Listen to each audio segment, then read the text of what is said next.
Hi everybody, my name is Eli. I'm Jason. I'm Caden. I'm Jaden. And Nicole's over there petting the dogs, and we are the Yahuwah and the Torah channel, and we thank you guys very, very much for being a part of our channel, being a part of our family, and being a part of Yah's kingdom. We thank you so, so much.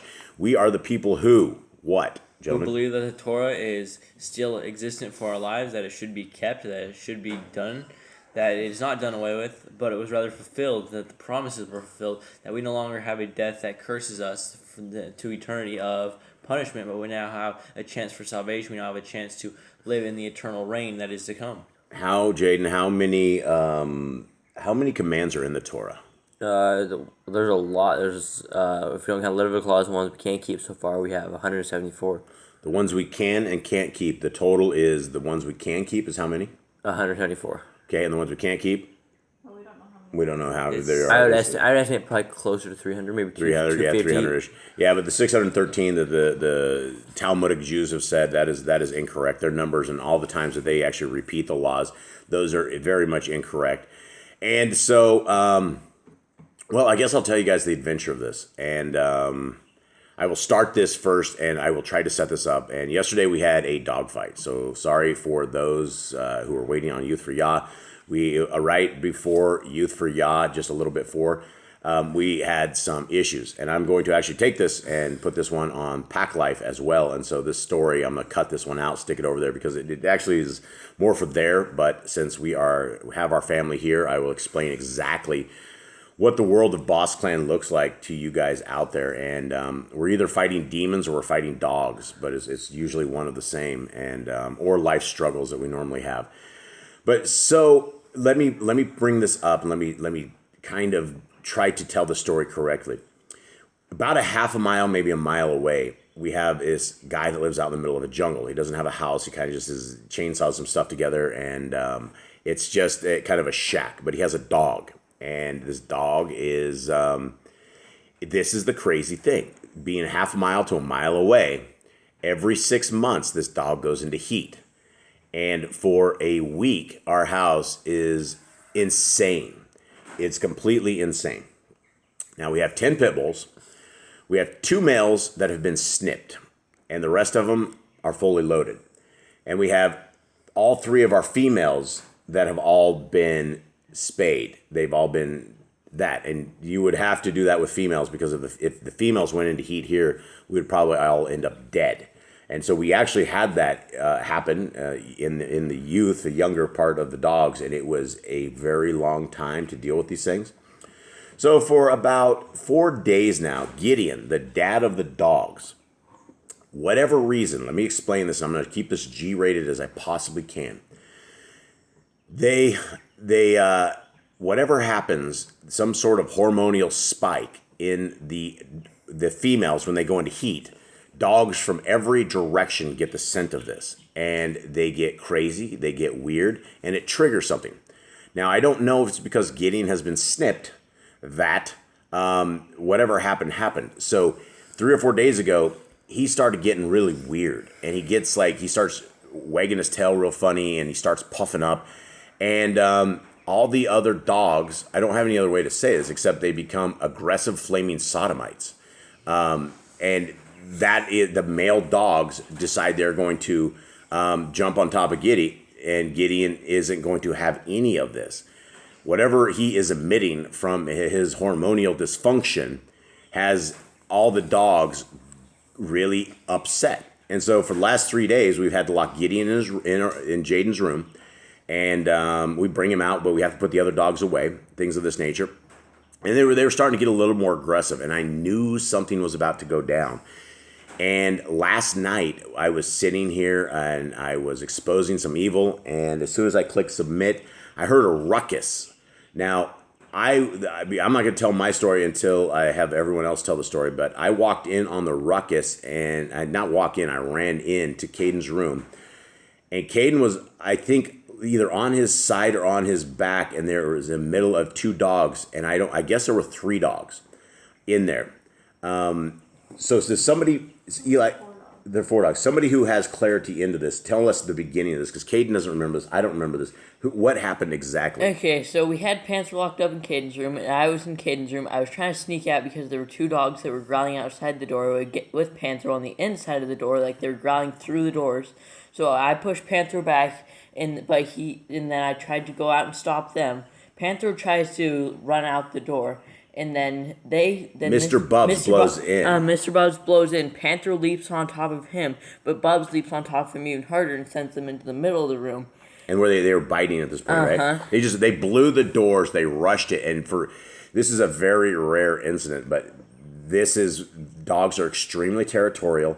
They are when a dog is in heat, you have no idea the predictability of it. So go on. And then Caden jumps on top of them. He kind of has them both on the ground where they aren't moving, but they're still locked onto each other. And then Tiger tries to jump in. I reach back to grab Tiger, and then that's when you come in.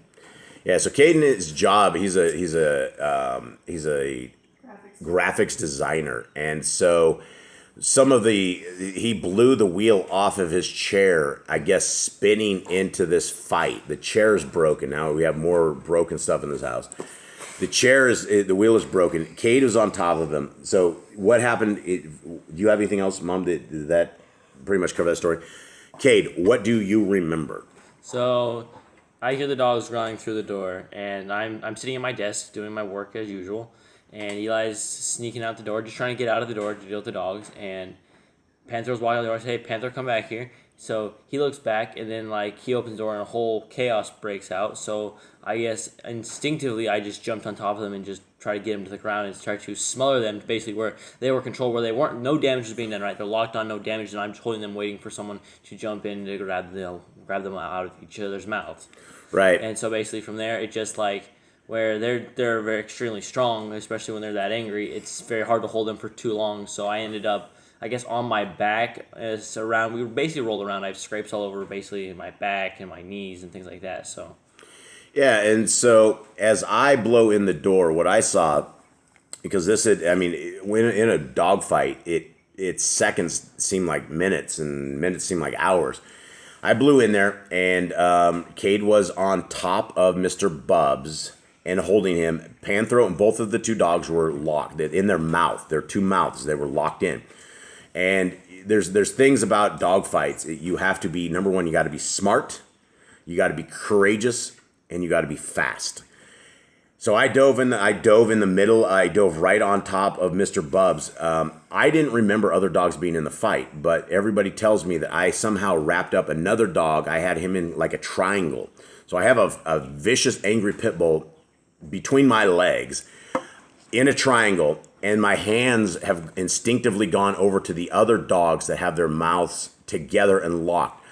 I don't know what it is about me or what it is about this. I cannot take my dogs biting each other, and so I will rip into their mouths.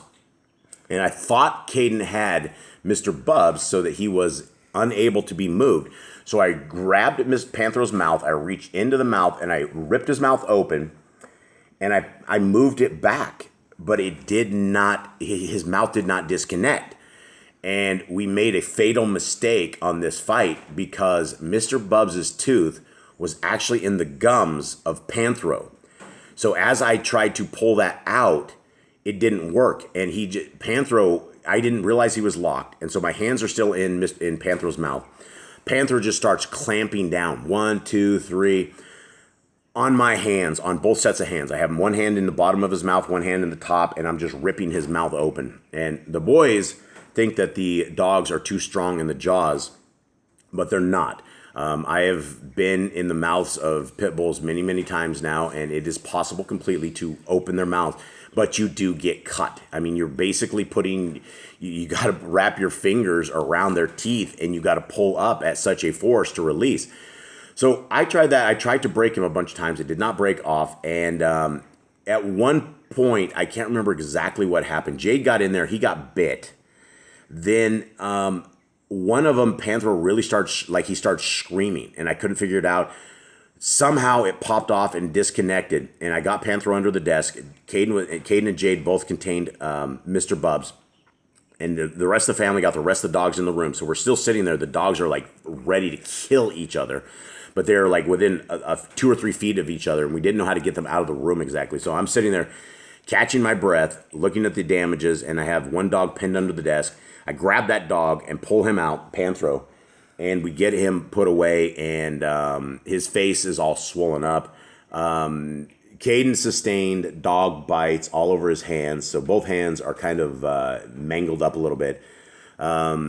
If we were Indians, I would change his Indian name to Dances with Fighting Dogs, and my Indian name would be He Who Walks with a Limp. Now, because I am, my knees are all cut up, my hands are all cut up, I have bites all over, and we're all jacked up. We're on the concrete floor, no carpet, just straight up. Yeah, and we fought hardcore. on a concrete floor, and I can only tell you the other time that we fought the dogs that was worse, that I fought the dogs alone, was in this rock pit out back, and we call it the Roctagon. And after I was done, after that fight, which felt like it took many, many minutes, when that one was over, I stood up and I walked for a little distance, and I just collapsed. It was such a violent fight. So that is Boss Clan. That is the stories of Boss Clan. And I tell you guys this stuff because there's always that chance that Boss Clan won't make it to this table every single morning. Just like we didn't make it to the live thing last night. There was absolutely no way. Everybody was freaked out. We were bleeding. There's 5 of us that were bleeding. And so we live a very volatile life. And as you can see, Boss Clan is involved in a tremendous amount of things. And we are attempting to stop this grift by the Hallelujah Scriptures. And the deeper we get into this grift, the nastier it is and the eviler it is. And so there is a United for Yah event, I believe, on the 19th of this month, where they're doing one of their grifts, and then they are doing another superpower grift coming up very, very soon. And they're running mass amounts of donations, and I don't believe there's any orphans. I don't believe anything. The people who have donated to United for Yah and for Hallelujah Scriptures absolutely need a real accounting, and not the garbage that they're spewing about all these people they've helped. Go ahead. When he says there are no orphans, he doesn't mean there are like no orphans in existence. It's just their mission is not helping the orphans. Right. Whenever you pay and whenever you donate to these people, they ask you, do you want to do the widows, the orphans, or the lepers? The lepers. And I don't know if we have lepers around too much. Yeah, I don't know where they're finding. Is that a community of people like the lepers or something? I don't know. It could be. I mean, they say there's leprosy somewhere, but we all have a good idea of what exactly it probably is, and those are things we can't say on YouTube, or we'll get banned. So anyway, that is that. Today is our Creator's Day. It is a preparation day. Everyone, hey, give me a drum roll. Hey, give me a drum roll with all the fingers you can do it. Okay, use palms. All right, we're good. Okay, it is month 8, and it is a preparation day. That means it is the 16th day on our Creator's calendar. It is the 11th day of the Gregorian calendar. The Gregorian calendar is the 6th day of this week. Thank you, Kate. And tomorrow is a Sabbath. What in the world does that mean, Eli? It means that tomorrow we do not work, we do not cook, we do not clean, we rest. When does Sabbath begin, Jade? It begins at sunset tonight. How do we know it begins at sunset, Kate? Because the Bible said so. The Bible said from sunset to sunset. Yeah, and so if you guys look in the very first book of Genesis, it says evening and morning were the very first days. It didn't say that once. It says it over and over, right? Evening and morning were the first days. It didn't say morning to night or morning to morning. It says evening to morning. Yeah, and it's, every day that he created, it was evening to morning. That is what our Creator calls his day. And so we need to be ready for that day, and it will be a wonderful Shabbat. And Yah willing, assuming the Hallelujah Scriptures doesn't get the third strike on this channel, we will be going live tomorrow, and we'll be doing that at 11 o'clock when we do that. And again, that's only Yah willing, assuming that we have not had legal paperwork or whatever and takes us down. But the mission has been completed, and we have delivered the absolute beautiful copy of the Hallelujah Scriptures. You can download it. It'll be always at the very top of this description right here. It is a beautiful download. It is a beautiful read. If you guys want to see what all the fuss is about, I would download this. I would share this link to everybody. I would make sure everybody gets this link. And throughout the years, we're only going to make this PDF more beautiful. Nicole has only made it through to the book of Genesis on cleaning every page.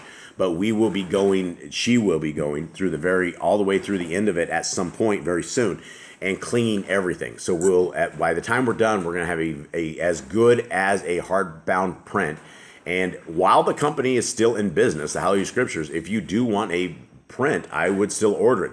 I have no idea how long this grift of theirs will stay in business, so I would get the books while you can, if you can. I would not add anything else for donations and be very, very sketchy of these people. They're very odd people. Okay, here we go. Mark 10. Gentlemen, how you got? Anything else? No. Just don't get a bunch of pit bulls. Yeah, don't get a bunch of pit bulls. He who fights with dogs and walks with a gimp, they say don't get that. So Yeah, two is fine. Two dogs is fine. I would get. What would you guys get? Would you get 2 males, 2 females, a male and a female? What would you get? I wouldn't do a male and a female, especially if neither of them are like. Especially if you leave the door open again, huh? Yeah. Yeah. Now here we have 10. One and one become 7. I'd probably get 2 females. They came Two out. females? They came out of the ark 7x7. Yeah, they came out of the dog 7 by 7.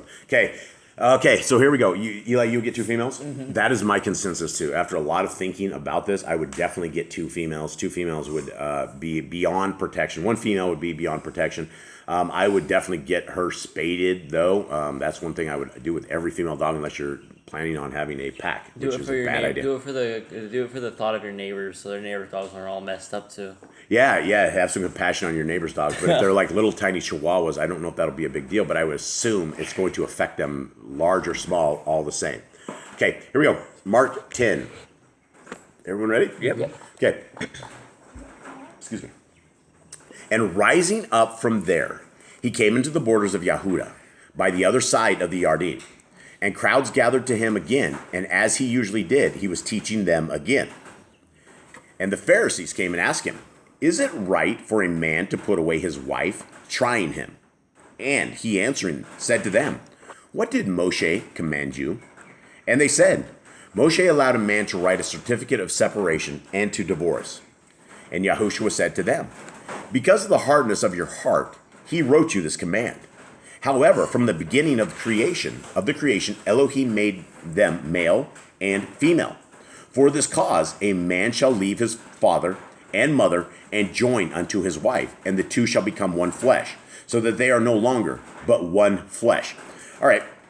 What do you guys make of marriage? What did Messiah Yahushua just say about this in marriage? They're basically supposed to stay together forever. When Yahuwah puts some people together, you're supposed to be there together.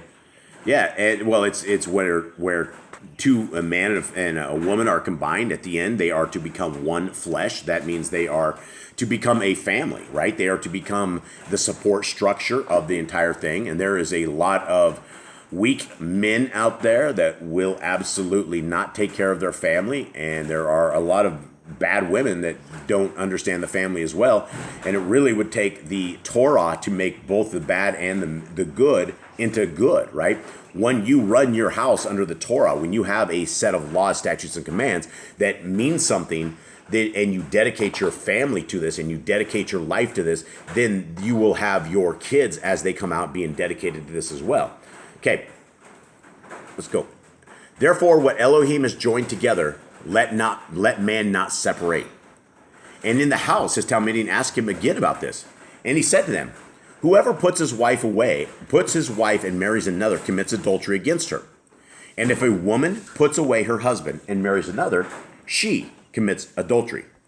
Okay, and that we know that, right? Because if you are in a marriage and your spouse cheats on you, by the Torah, you are not to go back to them because they are defiled, right? That is the bottom line.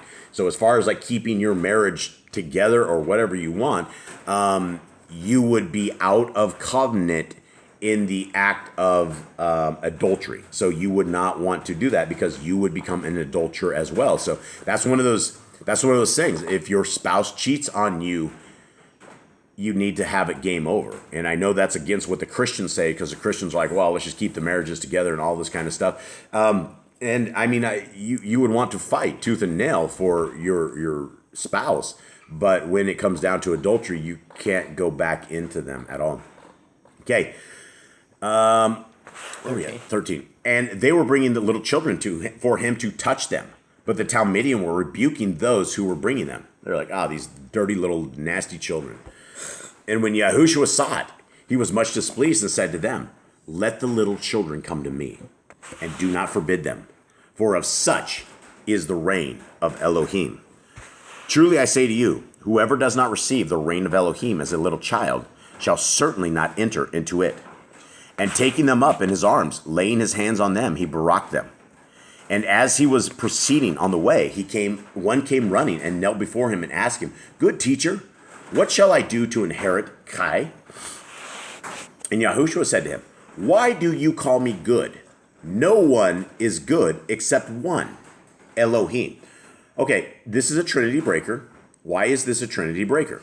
Because basically he said he is not Elohim because he says there's only one good person, that's Elohim. And this guy just said, hey, good teacher. He goes, don't call me good. I'm not good. Basically he said, I'm not Elohim. Only Elohim is Elohim. Only Elohim is good. So if Jesus the Christ was God, would this statement right here make him a liar? Yes, because technically he would be good. He would have just taken the good teacher and gone with him. He says, yeah, he would be a liar. No one is good except one, Elohim, right? Okay, you know the commands. Do not commit adultery. Do not murder. Do not steal. Do not bear false witness. Do not defraud. Respect your father and your mother. And he answering said to him, Teacher, all these I have watched over from my youth. And Yahushua, looking at him, loved him and said to him, One you lack. Go, sell all you possess and give to the poor, and you shall have treasure in the Shamayim. And come, follow me, taking up the stake.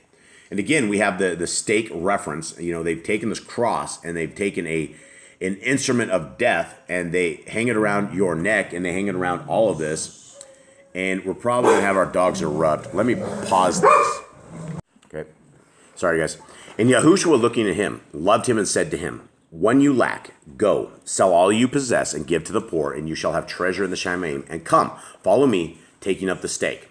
Okay? So what does this tell you guys right here? This dude was rich. This dude had like all the riches, right? His riches were holding him back from salvation. Yeah, because he was so rich, it comes to a point when you become so rich, you forget that Elohim is the reason you have that cash, and you basically put a wall up for yourself of pride that doesn't let Elohim in at that point. Yeah, and our Creator, you can't have Yahuwah and Mammon. You can't have money. You can't have the love of money or the greed of money. You can't have any of this because it becomes your priorities, and you will end up doing things that you would not normally do because you are seeking the cash. When our Creator can rain $1 bills down from the sky, he can drop gold coins down, he can find a box of gold, he can help you. I mean, all of this stuff, if we need it, he will provide it, right? If we're sitting here and our glory of kingdom building is money, we're doing the wrong kingdom. It's the lowercase k for kingdom, and it's the wrong place. This guy, 22. But he, being sad at this word, went away grieved, for he had many possessions. And Yahushua, looking round, said to his Talmudian, How hard it is for those who have riches to enter into the reign of Elohim. And the Talmudian were astonished at his words. And Yahushua, responding, said to them again, Children, how hard is it for those who trust in riches to enter into the kingdom of Elohim? It is easier for a camel to enter through the eye of a needle than for a rich man to enter into the reign of Elohim. And the Sefer has that as a rope to enter the eye of needle, which would seem better. But Cade, tell us about the eye of the needle. So in Jerusalem, there's this little tiny passageway that is very small, right? It's basically only for like humans with nothing on them. They can just walk through it. But if you have a transport camel that is full of stuff, it's going to get stuck in the thing. It's not going to be able to make it into what is called the eye of the needle. Yeah, and so that's very much what that could be. So it's easier for a camel to enter through the eye of the needle than for a rich man to enter the reign of Elohim. Doesn't make sense unless you knew about what the eye of the needle was. 26. And they were immeasurably astonished, saying among themselves, Who then is able to be saved? And looking at them, Yahushua said, With men it is impossible, but not with Elohim. For with Elohim all is possible. And Kepha began to say to him, See, we have left all, and we have followed you.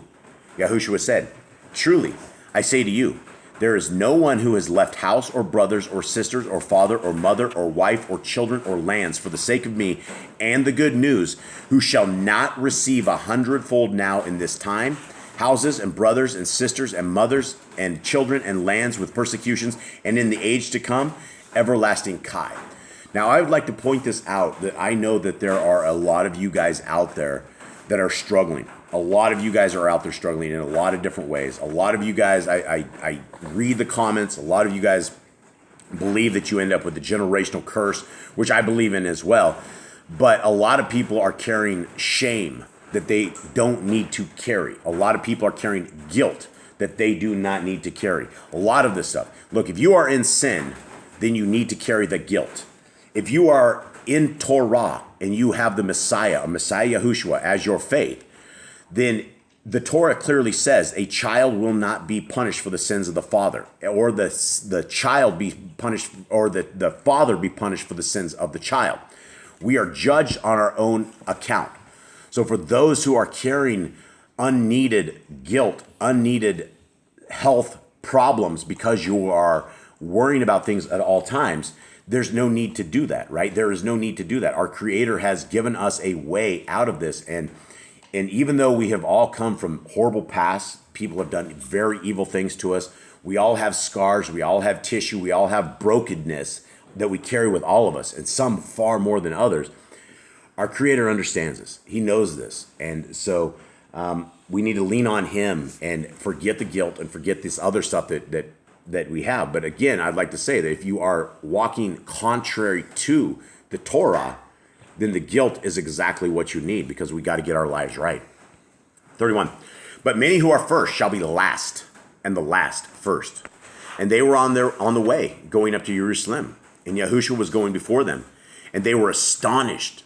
And those who followed were afraid. And again, he took the 12 aside and began to say to them, what was about to befall him? See, we are going up to Jerusalem, and the Ben of Adam shall be delivered to the chief Kohanim and to the scribes, and they shall condemn him to death and shall deliver him to the Gentiles. And they shall mock him and flog him and spit on him and kill him. And the third day he shall rise again. And Jacob and Yochanan, the sons of Zebedee, came up to him, saying, Teacher, we want you to do for us whatever we ask. And he said to them, what do you want me to do for you? And they said to him, grant us to be seated in your esteem, one on your one on your right hand and the other on your left. But Yahushua said to them, you do not know what you ask.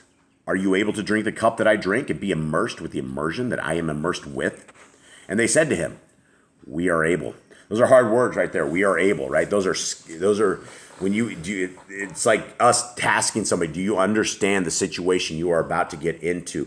Do you understand what you're asking? And they're like, we are able. You got to be very, very, very understanding, because they said we are able, but at the end of the day, we know that they all scattered when Messiah Yahushua was being arrested, right? I think once they saw what Yahushua went through on his death and everything, I'm pretty sure they were rethinking what they said when they were we are able to deal with this. Yeah, absolutely. Yeah, they definitely had a lot of thinking afterwards. So, there it is right here. And Yahushua said to them, you shall indeed drink the cup that I drink, and with the immersion I am immersed with, you shall be immersed. But to sit on my right hand and on my left is not mine to give, but it is for those whom it has been prepared. You're going to have a capital M for mine? Mine doesn't. Okay, so mine, what are we saying here? He says the authority, but whoever sits on his right hand and on his left is not his to give. If he is Elohim Most High, if he is Yahuwah, how is it not his? Would he be a liar here as well? Yeah. So we either have a Messiah that is a liar and a creator that's a liar, or it is as they say. Okay. And when the 10 heard it, they began to be sorely displeased with Jacob and Yochanan. And Yahushua, calling them near, said to them, you know that those who think to rule the Gentiles are masters over them, and their great ones exercise authority over them. But it is not so among you. But whoever wants to become great among you shall be your servant. And whoever wants to be first among you shall be servant of all. For even the Ben of Adam did not come to be served, but to serve, and to give his kai, a ransom for many. And they came to Jericho. And as he was leaving Jericho with his Talmudim and a large crowd, blind Bartimaeus, the son of Timai, was sitting by the way begging.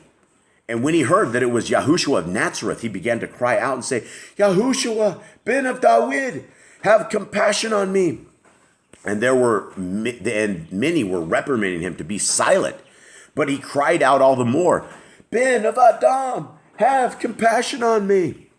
And Yahushua stopped and said, call him. And they called the blind man, saying to him, take courage, arise, he is calling you. Now, this is one of these things where we say the squeaky wheel gets the oil, right? The squeaky wheel gets the oil. We have a guy, and he's blind, screaming from the side of the road, and his Talmudian are like, nobody wants to get this guy.